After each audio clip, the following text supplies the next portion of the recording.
पिछले क्लास में अपना लोग पढ़े थे ना भाई, फीटर ट्रेड में। फीटर ट्रेड के बारे में अपना लोग पढ़ाई किए थे और जाने थे कौन कौन सा सब्जेक्ट पढ़ना है फीटर में, है ना। और कभी कभी देखते हैं ना, फीटर को शॉर्ट में FT लिखा जाता है। सब छोटा मोटा बात भी आप लोग जानते जाइए। उस ट्रेड में क्या क्या पढ़ना है, किस प्रकार का काम हमको आगे करना है ना। उससे संबंधित थोड़ा बहुत सुरक्षा से संबंधित भी अपना लोग चर्चा किए हुए थे। आज का जो क्लास है ना भैया, बहुत ही इम्पोर्टेंट है ना। और आप स्टार्टिंग से अगर क्लास करते जाते हैं, class her chapter by chapter, her part को अगर देखिएगा हमारा, तो फिर आपको समझना आसान हो जाएगा और फिर जिंदगी में आपको कभी पढ़ना नहीं पड़ेगा थ्योरी। हम प्रयास किए हैं बेहतर करने का। और हाँ, थोड़ा बहुत कमी बेसी मिस्टेक हमसे भी हो सकता है भैया। आप कमेंट सेक्शन में आकर के लिख दीजिएगा 2 लाइन, उसको हम पूरा प्रयास करेंगे आगे से सुधार करने का, है ना। आप सभी लोग एक बात क्लियर जान जाइए कि फीटर ट्रेड से या ITI के किसी भी ट्रेड से अगर आप ITI कर रहे हैं, है ना, तो उसके बारे में अच्छे तरीका से पढ़ लीजिए, ताकि है ना नौकरी मिलना आसान हो जाएगा मेरे ख्याल से। वरना फिर डिग्री तो बहुत लोगों के पास है, ये आपके पास भी रहेगा, कोई दिक्कत थोड़े है। बाकी अब आगे जो अपना लोग चर्चा करने वाले हैं भाई, बहुत ही इम्पोर्टेंट चैप्टर है ये। और ये टॉपिक मान लीजिए, चैप्टर तो फर्स्ट ही है ये। अगला जो टॉपिक है ना, अभी जो अपना लोग चर्चा करने जा रहे हैं, ये आपको लाइफ टाइम काम देने वाला है। नरम कौशल व दृष्टिकोण, अप्रोच ऑन सॉफ्ट स्किल, है ना। सॉफ्ट स्किल मतलब समझ रहा है ना, एक एम्प्लॉयबिलिटी स्किल का एक बुक है, उसको भी पढ़ना आपके लिए बहुत ही महत्वपूर्ण है भाई, है ना। और उसको भी हम पढ़ाएंगे आप सभी को, है ना। एक एम्प्लॉय को, एक वर्कर को, एक स्टूडेंट को, है ना, एक आम इंसान को, है ना, कितना महत्वपूर्ण है के लिए, कितना महत्वपूर्ण है सॉफ्ट स्किल, इसके बारे में आज अपना लोग चर्चा करेंगे। बहुत ही महत्वपूर्ण चैप्टर है भाई, ध्यान से शुरू से अंत तक देख लीजिएगा एक बार। क्या जाएगा, 10-20 मिनट समय लग जाएगा आपका, कुछ ना कुछ सीख जरूर जाइएगा, है ना। आज जो चैप्टर फर्स्ट का अगला टॉपिक है, इसमें अपना लोग जो सीखने वाले हैं, नरम कौशल की अवधारणा स्पष्ट करना, आप सीख जाइएगा। महत्वपूर्ण नरम कौशल की सूची बनाना आप सीख जाइएगा। प्रशिक्षण के रोजगार आयाम को स्पष्ट करना सीख जाइएगा, है ना। अगर आगे कुछ और सीखना चाहते हैं, है ना, अगर आपके अंदर में सॉफ्ट स्किल का गुण है, आपके अंदर में सॉफ्ट स्किल है, आगे सीखने की संभावना आपका स्पष्ट हो जाएगा, आप कितना क्या आगे सीखने वाले हैं, और फिर वो क्लियर हो जाएगा। ये सारा चीज आपको आज के टॉपिक पे हम सिखाने वाला है। चलिए, आप इसका कॉन्सेप्ट को समझिए, है ना।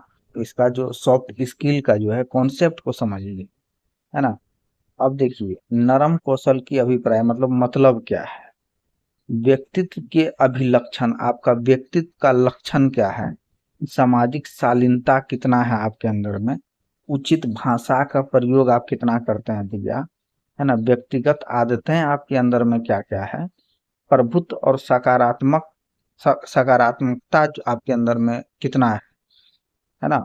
वो सब चीज सॉफ्ट स्किल के तहत आप जब किसी से बातचीत करिएगा ना, किसी भी मैटर में, या घरेलू मैटर हो, इंडस्ट्रियल मैटर हो, या वर्कशॉप में है, या किसी कंपनी में जॉब कर रहे हैं अपने बॉस से, या फिर आपका जो भी आपसे जुड़े हुए लोग होंगे, उनसे आपका जो स्किल है बहुत ही महत्वपूर्ण अपना स्टेप को निभाता है।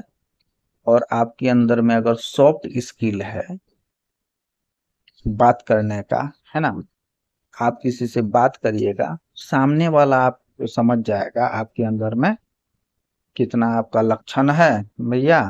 शालीनता आपके अंदर में कितना है, कितना आप उचित भाषा का उपयोग करते हैं, व्यक्तिगत आदतें क्या है, ये सारा चीज कॉन्सेप्ट है सॉफ्ट स्किल का भाई। इसी प्रकार हम परिभाषित करते हैं, है ना। ये सब जो क्वालिटी जिस इंसान के अंदर में है, ये सारा सॉफ्ट स्किल के तहत आता है। इसी प्रकार से अपना लोग परिभाषित करते हैं इसको, है ना। और यह अन्य भागों को के साथ साथ सकारात्मक एवं सफल संप्रेषण की क्षमता है। ये सब गुण आपके अंदर में है ना।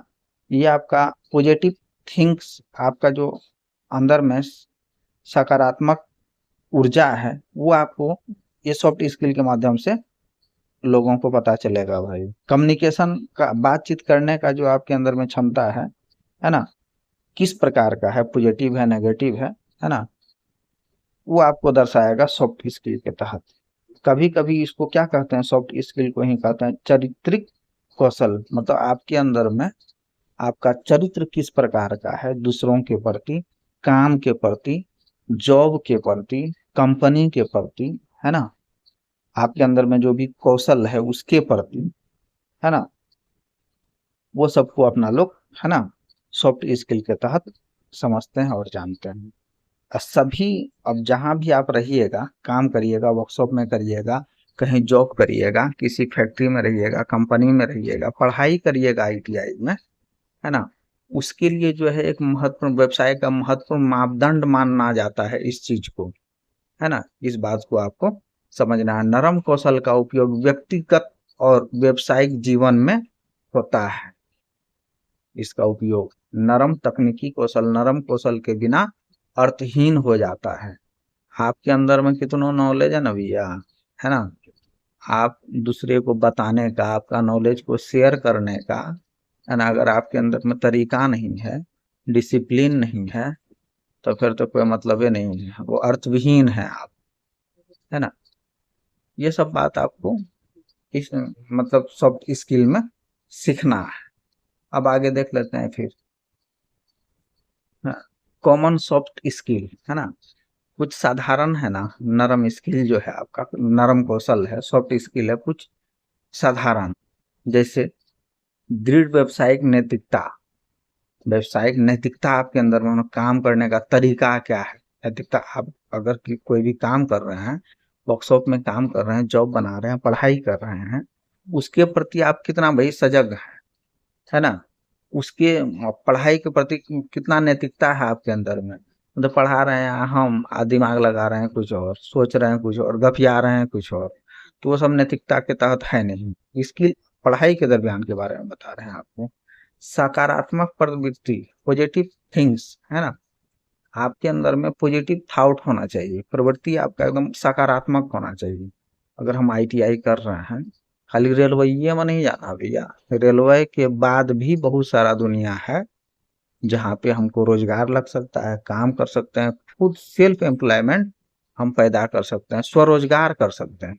अब खाली सरकारी नौकरी के लिए अगर पढ़ाई कर रहे हैं भैया, उसके लिए तो सही बात है, करना भी चाहिए, लेकिन अब अगर नहीं होता है तो क्या करिएगा। तो उसके लिए क्या करना पड़ेगा, हार्ड वर्क करना पड़ेगा, है ना। सकारात्मक तरीका से सीखना पड़ेगा, मशीन को चलाना पड़ेगा, जॉब को बनाना पड़ेगा, आईटीआई में रेगुलर क्लास जाना पड़ेगा, सभी सब्जेक्टों का अच्छे से तैयारी करना पड़ेगा। तो फिर आप, नहीं तो फिर तो गड़बड़ा जाइएगा। आप प्लान बी लेकर के अभी से चलिए, है ना, ये हम कहना चाह रहे हैं। लेकिन स्वरोजगार से अच्छा कुछ नहीं। स्वरोजगार करने के लिए आपको मेहनत करना पड़ेगा। कहीं जॉब करने के लिए मन में सेट है कि डिग्री ले लेंगे, फॉर्म भरेंगे, नौकरी हो जाएगा, सीख लेंगे, ऐसा वो तो फिर तो गड़बड़ हो जाएगा फिर, है ना। अच्छा संप्रेषण कौशल, आप बात किस प्रकार से सामने वाले से कम्युनिकेट कर रहे हैं, अच्छा बातचीत कर रहे हैं। अगर आप स्वरोजगार कर रहे हैं, आप कोई भी आप मटेरियल मैन्युफैक्चरिंग का कोई यूनिट डाल दिए हैं, कोई सामान बना रहे हैं, गियर बना रहे हैं, नट बोल्ट बना रहे हैं, कुछ भी बना रहे हैं, बना तो लिए, अगर उसको मार्केट में सही तरीका से रिप्रेजेंट नहीं कर पाए, लोगों को बता नहीं पाए, उसके स्पेसिफिकेशन के बारे में नहीं बता पाए, तो फिर बिकेगा ही नहीं, है ना। एक अच्छा संप्रेषण का कौशल होना चाहिए आपके अंदर में, है ना। पारस्परिक कौशल होना चाहिए आपके अंदर में। ये टोटल जो है कॉमन सॉफ्ट स्किल के तहत आता है। इसको और भी बेहतर तरीका से एम्प्लॉयबिलिटी स्किल में पढ़िएगा आप लोग, है ना। और अभी हम आपको कुछ इम्पोर्टेंट्स जो है थ्योरी, फिटर थ्योरी का क्लास चल रहा है भैया। प्ले लिस्ट में अगर आप जाइएगा तो वहाँ पे आपको बहुत सारा चैप्टर को हम पढ़ाए हुए हैं, वहाँ से भी आप आसानी से बहुत सारे चैप्टर को कवर कर सकते हैं।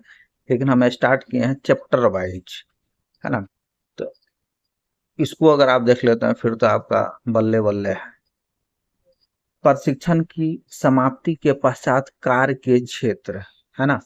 अब देखिए, अगर आईटीआई कर लिए फिटर ट्रेड से, उसके बाद डिग्री लेकर के घूमिएगा बाजार में कि भैया नौकरी कहाँ है, ऐसा तो नहीं। उससे पहले प्रशिक्षण के दरमियान में ही आप किस एरिया में हमारा जॉब लग सकता है, कहाँ हमारा जॉब हो सकता है, कहाँ कहाँ कौन सा कंपनी है जहाँ पर इंटरव्यू दे करके, एग्जाम दे करके हम नौकरी पा सकते हैं या खुद से सेल्फ एम्प्लॉयमेंट पैदा कर सकते हैं। ये सब चीज़ों को आपको जानना पड़ेगा। फीटर ट्रेड से अगर हम आईटीआई किए हैं भैया, तो हमको किस किस सेक्टर में जॉब मिल सकता है ना। ये सारा प्लान आप आईटीआई करने के दरमियाने में ले लीजिएगा। नहीं तो पता चला आईटीआई कर लिए तो अब सोच रहे हैं भैया कहाँ नौकरी है, खोज रहे हैं, फिर समय आपका व्यर्थ चला जाएगा, है ना। यही सारा बात इस चैप्टर में आपको सीखना है। यह प्रशिक्षण की समाप्ति के पश्चात रोजगार की संभावनाओं को रेखा रेखांकित करता है ना। प्रशिक्षण की आज बाजार में तथा स्वरोजगार की संभावनाओं से परिचित होना चाहिए ना। प्रशिक्षण, अगर आप प्रशिक्षण ले रहे हैं उसी दरमियान में बाजार में अब कौन सा ट्रेड से हम आईटीआई करेंगे, बाजार में उसका डिमांड है कि मार्केट में लोकल लेवल में भी हमको काम मिल सकता है, किसी बाहर में भी काम मिल सकता है, जिसका डिमांड हमेशा है। उस ट्रेड से अगर आप प्रशिक्षण ले लेते हैं, तकनीकी शिक्षा ग्रहण कर लेते हैं, फिर तो आपका फिर दिक्कतें नहीं है। और साथ ही साथ स्वरोजगार की बात है, कोई ऐसा ट्रेड से अगर हम आईटीआई कर लेते हैं तो खुद का भी अगर व्यवसाय शुरू कर लेते हैं, जिसका संभावना सबसे अधिक है मार्केट में, अपने जिला में, अपने गांव में, तो वो फिर आपको लाभ पहुंचाएगा, काम देगा। ये सब चर्चा है। अब देख लीजिए, भारत तथा विदेश में विभिन्न उद्योगों में उपलब्ध व्यवसाय। अब हमारा आईटीआई जिस ट्रेड से हम कर रहे हैं, भारत में, है ना, किस प्रकार से हमको जॉब लग सकता है, विदेश में किस प्रकार से उसका काम लिया जाता है, या किसी उद्योग में किस प्रकार से हमारा ट्रेड वाले बच्चों का जॉब लग सकता है ना। उस सब चीज़ों की जानकारी आपको होना चाहिए। व्यवसाय में आईटीआई से सफलतापूर्ण प्रशिक्षण प्राप्त करने पर व्यक्ति की भारत और विदेश में इंजीनियरिंग वर्कशॉप, फैक्ट्रियों, सार्वजनिक क्षेत्र, निजी क्षेत्र और सरकारी उद्योग में नियुक्ति हो सकती है। अब कहाँ कहाँ हो सकती है आप खोज लीजिएगा आईटीआई करने के दरमियान में, है ना, ताकि आईटीआई जैसे कि सटाक से आपको नौकरी मिलना चाहिए। इस प्रकार का प्रवृत्ति अगर रहेगा तो फिर तो आप सफल हो जाइएगा। ये अपना लोगों को फीडर ट्रेड में बताया गया है। अब अगला देख लेते हैं, अगला क्या कह रहा है।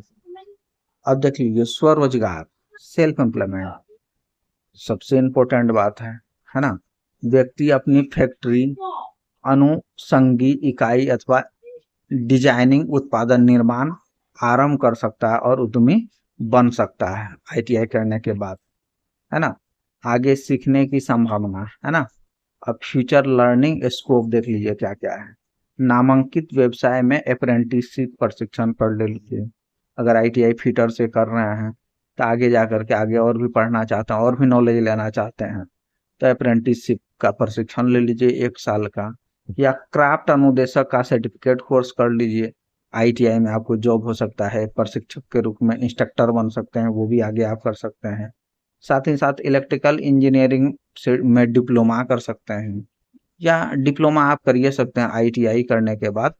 आप अगर 2 साल का ट्रेड ले लेते हैं, आपको मिल जाता है, तो आपको जो है, अगर इंटर नहीं भी किए हैं तो एक हिंदी और इंग्लिश का पेपर दे दिया जाता है बच्चे को। बिहार गवर्नमेंट के द्वारा, बिहार बोर्ड के द्वारा हिंदी और इंग्लिश का एग्जाम लिया जाता है।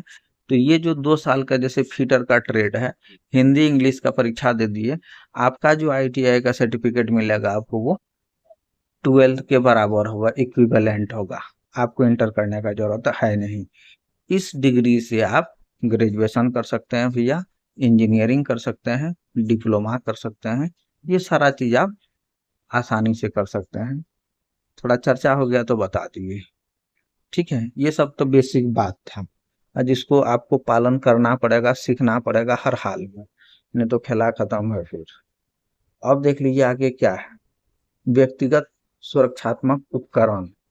अब आप किसी जॉब में हैं, आप आईटीआई करने आए हैं, वर्कशॉप में काम करिएगा, है ना, इन मशीन को चलाना सीखिएगा, जॉब बनाइएगा, है ना।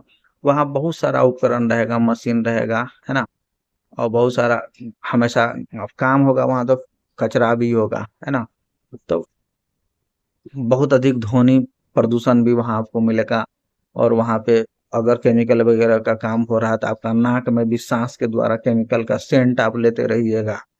कान में बहुत ज्यादा आवाज होगा, कान में भी आपका बहुत प्रकार का साउंड जाएगा, उसको कम करने के लिए उससे बचिएगा, नहीं तो कान का पर्दे ना फट जाएगा, वहाँ इंजन वगैरह चलता है तो उससे बचने के लिए, है ना, पर्सनल प्रोटेक्टिव इक्विपमेंट, पीपीई का फुल फॉर्म होता है।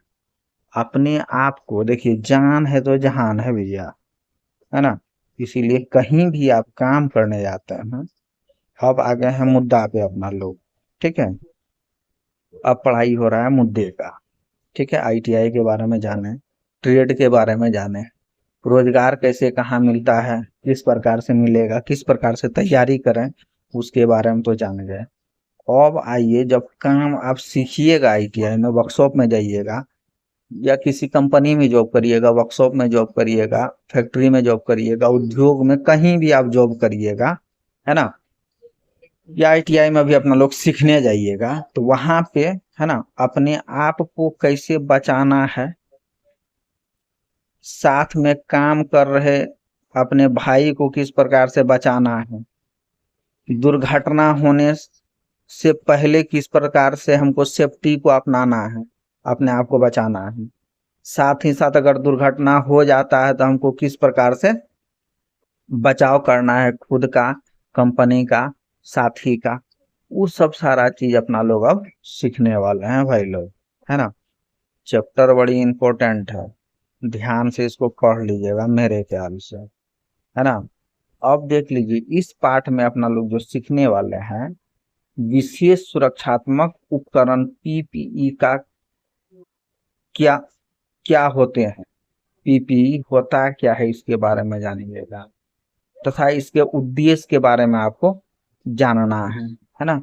व्यक्तिगत सुरक्षा उपकरणों की दो श्रेणी में लाना, व्यक्तिगत सुरक्षा को दो श्रेणी में अपना लोग लाने के लिए सिखाएंगे।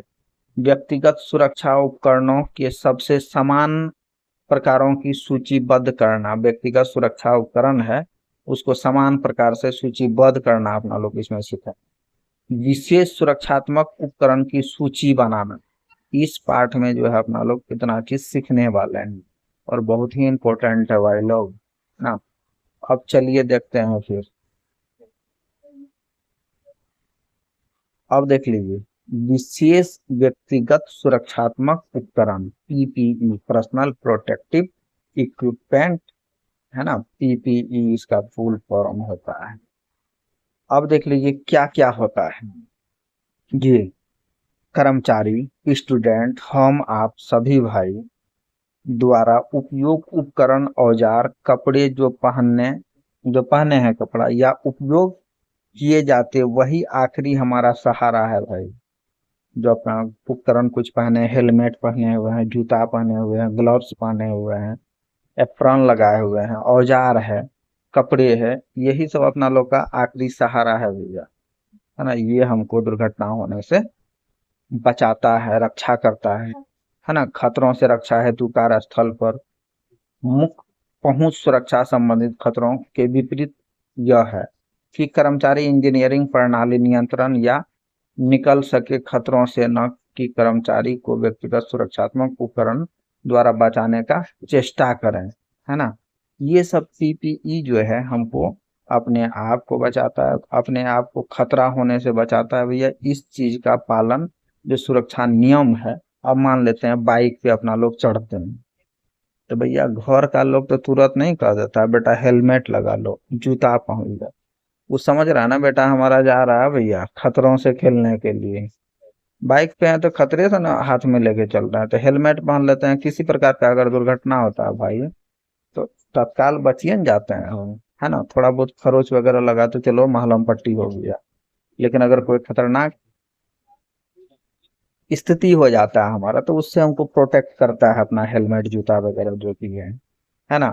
अब कहाँ अपना लोग वर्कशॉप में काम करिएगा, हम शुरू से बोल रहे हैं ना, कितना प्रकार का मशीन होगा, इंजन होगा, बहुत सारा ऑयल वगैरह इधर उधर होगा, है ना। बहुत सारा टूल्स होगा जो खराब होगा, टूटा हुआ होगा, है ना। उसको हटा देना है। मतलब सबसे पहले अगर गए हम कोई भी इंजन मशीन पे काम कर रहे हैं, सबसे पहले उसका वायरिंग को चेक कर लेंगे भाई, इस इंजन में किसी प्रकार का मतलब इलेक्ट्रिक कोई समस्या तो है नहीं, है ना, कोई पार्ट्स तो नहीं घिसा हुआ है, कोई नट बोल्ट खुला हुआ तो नहीं, ढीला तो नहीं, उसको सबसे पहले हम चेक कर लेंगे। अब उस मशीन को चलाने के दरमियान में ग्लव्स पहन लेंगे, हेलमेट पहन लेंगे, फिटिंग शर्ट पहनना है, जूता पहनना है। तो उस काम के दरमियान में अब इलेक्ट्रिक भी है वहाँ, भारी मशीन भी है, जॉब भी है। उस प्रकार में किसी प्रकार का दुर्घटना अगर हो जाता है, वो सब हमारा चीज जो प्राथमिक ये आपका सुरक्षात्मक जो उपकरण है वो हमारा उससे बचाने का काम करता है। ये सब चीज तो अपना लोग को सीखना है ना, स्टार्टिंग में।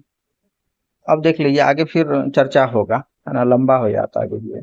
अब इसमें के कार्यस्थल पर व्यक्तिगत सुरक्षात्मक उपकरण के उपयोग करने के तरीके को सुनिश्चित कर लेना है। जहां अपना लोग काम कर रहे हैं, कार्यस्थल है हमारा, वहां पर व्यक्तिगत सुरक्षा किस प्रकार से हम कर सकते हैं, किस किस उपकरण का उपयोग कर सकते हैं, कैसे करेगा हमारा वो, उसको हम सबसे पहले सुनिश्चित कर लेंगे भैया। जान है ना, कोई तो जहान है फिर। उसी के बारे में इस चैप्टर में अपना लोग को सिखाया जाता है। कर्मचारी सुरक्षा संबंधित सभी जानकारी नियम नियांक संख्या को दे, जिस जिससे मुख्य स्थान पर निरीक्षण कर सके।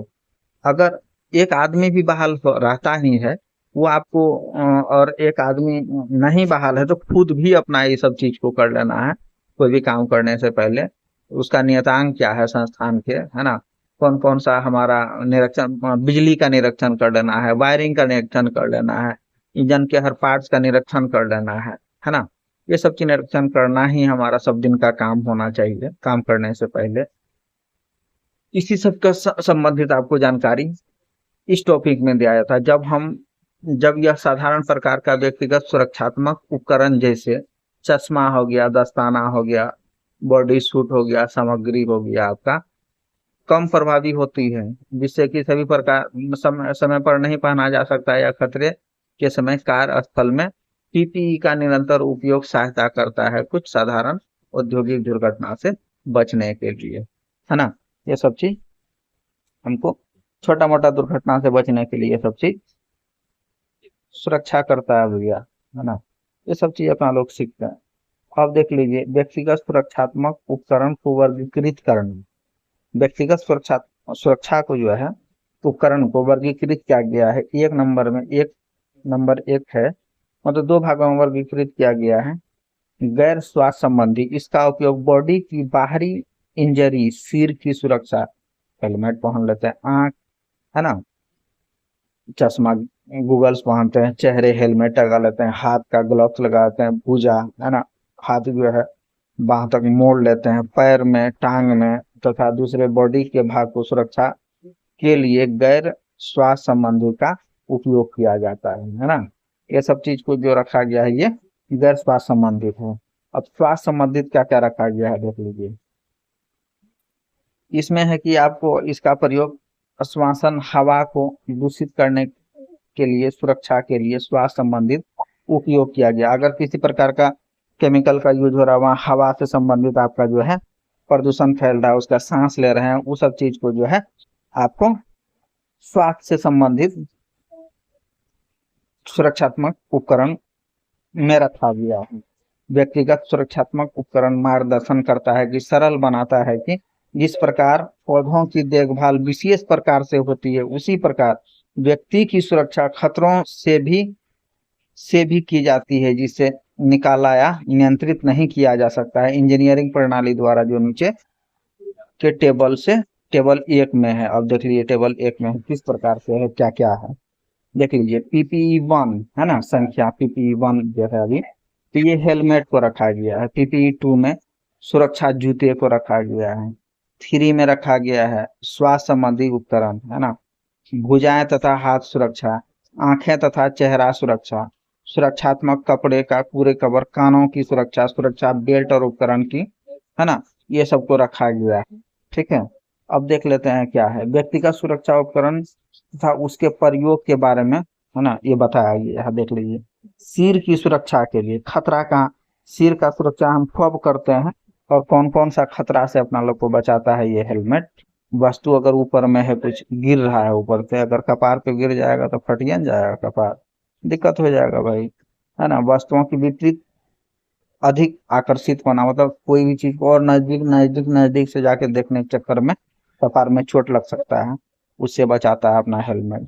छींटे, छींटा वगैरह उड़ रहा है कहीं से, उससे भी अपना लोग को बचाता है हेलमेट। अब देख लीजिए, है ना, पैर की सुरक्षा के लिए गर्म छींटे उड़ रहा है, वस्तु अगर गिर गया पैर पे, गीले स्थान पर काम कर रहे हैं तो वहां पे अपना लेदर गार्ड या सुरक्षा जूते या गम बूट का उपयोग करते हैं, है ना।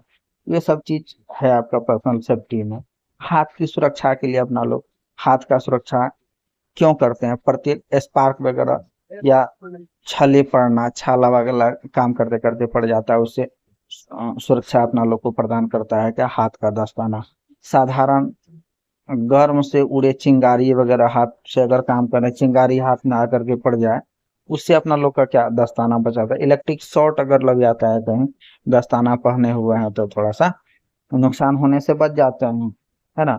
अब देख लीजिए आंखों की सुरक्षा के लिए उड़ते हुए धूलकण, यूआर रेस, आईआर रेस, गर्म और उच्च श्रेणी की विजिबल। अब देख रहे हैं वेल्डिंग करते समय ये सब इक्विपमेंट का यूज किया जाता है। ड्रिलिंग करिएगा, ड्रिल मशीन चलाइएगा, लेथ मशीन पे काम करिएगा, है ना, तो उस प्रकार उस समय आपको ये सब चीज आपको जो है आंखों की सुरक्षा के लिए, है ना, फेस का सुरक्षा के लिए उपयोग में लाते हैं। चश्मा, चेहरा कवर, ये चेहरा का को कवर करना, विकिरण, बहुत तेज जो है विकिरण है ना, सिर का कवच, हाथ कवच, इस सब के लिए अपना लोग इसका यूज करते हैं, है ना। अब देख लीजिए अगला क्या है, चेहरे की सुरक्षा के लिए, है ना, उड़ती हुई चिंगारी, वेल्डिंग, ग्राइंडिंग, वो सब जब चलाइएगा, मशीन वगैरह चलाइएगा, वेल्डिंग करते समय साधारण छींटे आपके छोटे छोटे, है ना, चेहरे की रक्षा के लिए यूवी रेस से, स्क्रीन वेल्डर के लिए चेहरा कवच है ये सब, है ना। सिर का कवच है हेलमेट, साथ या बिना साथ हाफ हेलमेट के वेल्डिंग करते समय हाफ हेलमेट का उपयोग करते हैं। आप देख लीजिए कान कफ, कान कफ जो है ये, है ना, कान प्लग, कान में ये सब कहीं पे वर्कशॉप में काम कर रहे हैं, बहुत तेज आवाज में इंजन वगैरह कोई मशीन वगैरह चल रहा है, वहाँ कान में बहुत ज्यादा ध्वनि हमारा ध्वनि से हमारा तो कान का पर्दा नहीं फट जाए, उसको उच्च शोर क्षेत्र में, है ना, अपना लोग कान प्लग या कान मफ का यूज करते हैं, है ना। ये सब चीज का यूज करते हैं, अधिक प्रकार से ध्वनि का अगर है, फैक्ट्री वगैरह में काम चल रहा है, वर्कशॉप में काम चल रहा है। शरीर की सुरक्षा के लिए देख लीजिए एप्रॉन, है ना, गर्म टुकड़े वगैरह पे काम कर रहे हैं, कहीं गर्म बहुत ज्यादा टेम्परेचर है वहां काम कर रहे हैं, है ना, और गर्म टुकड़ा अगर शरीर पे मतलब नुकसान नहीं कर दे, वहां पे लेदर एप्रॉन पहन लेते हैं पूरे शरीर में, है ना, एप्रॉन पहन करके अपना लोग कोई भी टेम्परेचर वाले जगह पे काम करते हैं। यही सब बात था, है ना। अब देख लीजिए जरूरी जरूरी स्थितियों में व्यक्तिगत सुरक्षात्मक उपकरण का चयन। अब किस प्रकार का जरूरत है, किस स्थान पे हम काम कर रहे हैं, है ना, वहां पर किस प्रकार का जो उपकरण को पहनना हमारे लिए अपने आप को सुरक्षित करने के लिए चयन करना है, वो आप पे निर्भर करता है ना। प्राकृतिक और खतरे की गंभीरता को देखते हुए आप किस प्रकार का पीपीई का यूज करिएगा, वो आप पे निर्भर करता है ना। अब देख लीजिए दूषित पदार्थों के प्रकार, दूषित पदार्थों के स्थान और जगह पर श्वासनीय हवा वाले स्रोत के लिए आप वहां पे किस प्रकार का पीपीई का उपयोग करिएगा, है ना। हेलमेट पहन के जाइएगा, प्रदूषण वाला जगह में थोड़े रोक देगा आपका, है ना, वहां तो मास्क लगाना पड़ेगा आपको, है ना। ये सब चीज आप पे निर्भर करता है, उसका चयन आप करिएगा कहाँ किस प्रकार का काम कर रहे हैं, किस प्रकार से हमको सेफ्टी अपनाना है। कार्य के दौरान कर्मचारियों की गतिविधि की अपेक्षा करना, पीपीई का उपयोग कर्मचारी कर रहा हो कि नहीं संतावना देना, उस चीज को अब काम कहीं हो रहा था, हमारा आपका दायित्व है, अगर दोस्त हमारा कोई बिना सेफ्टी का काम कर रहा है, हमको रोकना है, भैया ऐसा मत करो, सेफ्टी नियमों का पालन करो, है ना। खुद भी बचोगे, हम भी बचे रहेंगे, ताकि तोरा साथ में हम उन काम कर रहे हैं भाई, है ना। ये सब चीज आप रख रखाव और सफाई कम होना जहाँ पे है, तो वहाँ किस प्रकार से आप पीपीई का उपयोग करते हैं, ये आप पे निर्भर करता है। ठीक है। सही तरीके से पीपीई का उपयोग, है ना, किस प्रकार से सही तरीके से हम पीपीई किट का उपयोग करेंगे। चयन किए गए पीपीई प्रकारों के कर्मचारी अवश्य पहनना चाहिए, जो आपका चयनित है कि यहाँ पे ये काम करने के लिए हमको सुरक्षा सामग्री का उपयोग करना है, इस पीपीई का उपयोग करना है भैया, है ना। जहाँ पे अगर पहाड़ी क्षेत्र में काम कर रहे हैं, पहाड़ का टुकड़ा, पत्थर का टुकड़ा कपार पे आके गिर जाएगा, तो वहाँ हेलमेट पहनना जरूरी है ना भाई। इसलिए आप खुद चयन करिए, जो भी सेफ्टी इक्विपमेंट्स आपके कंपनी के द्वारा आपके वर्कशॉप में जो नियम कहता है ना, जो जो पालन करना है सेफ्टी का, हर हाल में वहाँ पालन करते हुए काम करना है आपको, इस बारे में आपको निर्देशित किया गया है। कर्मचारी सीमा को समझें और जहाँ आवश्यक है पीपीई का उपयोग करें, है ना, जहाँ जरूरी है, जहाँ जरूरी नहीं है तो कोई दिक्कत नहीं, साधारण प्रक्रिया का कार्य करते समय पीपीई के उपकरणों को पहन सकते हैं और कार्य कम कर सकते हैं, है ना। अर्थव्यवस्था, सामाजिक और अनुशासन संबंधित स्वीकृति उपलब्ध है, जो की कर्मचारी उपयोग कर सकता है और उसके उसके कर्मचारी के बर्बरता को प्रभावित करता है। जो भी नियम कानून, है ना, अर्थव्यवस्था को सुधार रखने के लिए सामाजिक और अनुशासन से संबंधित स्वीकृत है, किसी कंपनी में सभी में रहता है, तो वहां आपको उसके अकॉर्डिंग ही काम करना है, अपना दिमाग नहीं लगाना है भैया। सबसे अच्छा उपाय है कि इस समस्या का बेरिंग ऑफ मतलब पहनने का पीपीई है, जो सभी कर्मचारियों के लिए आवश्यक। जब कर्मचारी प्रथम बार पीपीई का उपयोग करते हैं, तो तेज निरीक्षण शिक्षा में दूसरे जगह पर भी होती है। एक बार पहनिएगा ना रेगुलर, जब एक दिन पहनिएगा, स्टार्टिंग में थोड़ा सा लगेगा, लेकिन जब पहनते जाइएगा ना, तो बगैर पीपीई किट का आप काम ही नहीं करिए। एक आदत सा बना होना चाहिए आपके अंदर में। बाइक जब चलाते हैं ना बिना हेलमेट का, तो हम बता रहे हैं 1 किलोमीटर भी हम नहीं जा पाते, ऐसा लगता है कुछ हमारा छूट गया है घर में। ये हमारा व्यक्तिगत बात आपको बता रहे हैं। फिर हम कहीं भी काम करें, तो वहां पे जो नियम बना दिया गया है कि भैया आप जो है ना काम करिएगा ना, सबसे पहले अपने आप को बचाते हुए, और जो आपके साथ में काम करने वाले लोग हैं उनको भी बचाना आपका दायित्व है, फर्ज है। उसको समझिए, उसको जानिए, अच्छे तरीका से समझ करके उसका पालन करिए। इस चैप्टर में यहीं तक बात था भैया, है ना। आगे फिर हम चर्चा करेंगे अगले क्लास में। तब तक के लिए भाई धन्यवाद।